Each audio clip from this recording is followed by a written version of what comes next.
Welcome, in front of me is a Samsung Galaxy A60 and today I'll show you how to enable and set up the portable hotspot. So to get started, let's pull down the notification panel and from here look for the hotspot toggle, which for me is right here.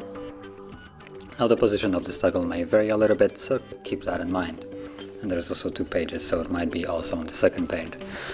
But from here, you want to hold the toggle, and this will take us to the settings where we can, number 1, change the password, which is probably one of the more important aspects of this. So the only thing to remember is the password needs to have at least 8 characters in length, as you can see right here.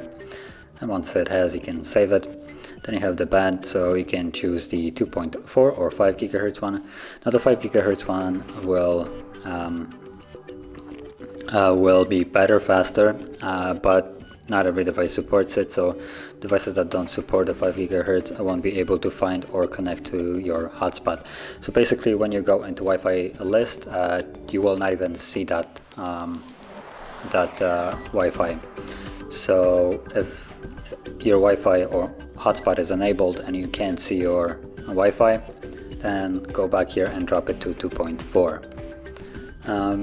Then you also have the Galaxy A60 That's basically how the Wi-Fi is going to be named.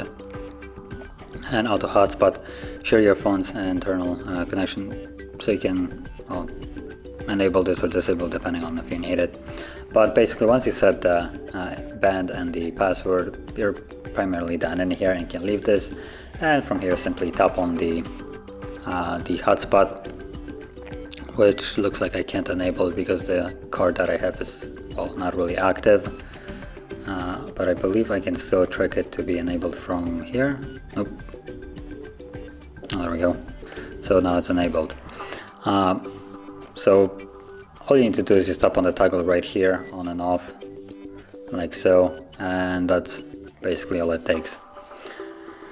So if you found this video helpful, don't forget to like, subscribe, and thanks for watching.